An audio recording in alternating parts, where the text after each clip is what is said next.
want something new and something unexpected, not just something familiar. And that's what led us last year to announce Guardians of the Galaxy. When Marvel announced Guardians of the Galaxy, many fans were puzzled.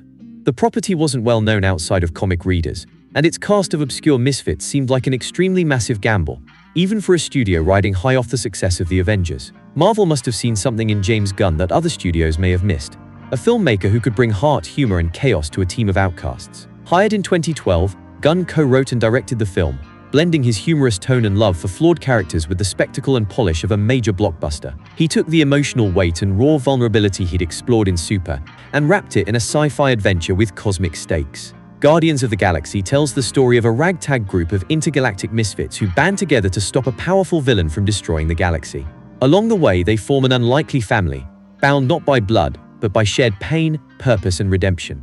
Quite honestly, I started to see the movie in my head that the movie is today. A big, brash, colorful, yet still gritty and emotional film. And a movie that wasn't necessarily like the movies I love from the past, but that made people feel like those movies made people feel. With a production budget of around $170 million, Guardians of the Galaxy was one of Marvel's riskier investments at the time. Unlike their more established heroes like Iron Man or Captain America, Guardians featured a cast of largely unknown characters, a relatively unproven lead in Chris Pratt, and a director best known for cult horror comedies.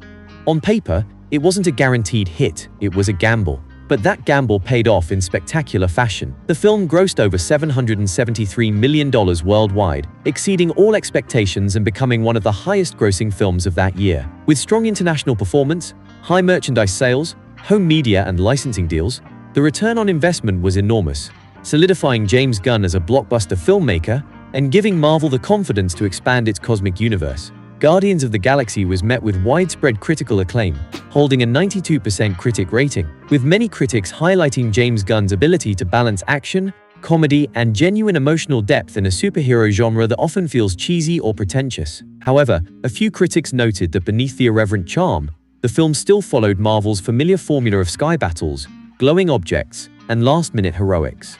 Even among the skeptics, there was a general consensus that Guardians brought new energy to the superhero genre. But of course, success brings its own kind of pressure, and for the sequel, James Gunn now faced the challenge of not just repeating that magic, but somehow topping it. If you enjoyed this clip, you can watch the full breakdown on our main channel, or keep the binge going with the next clip.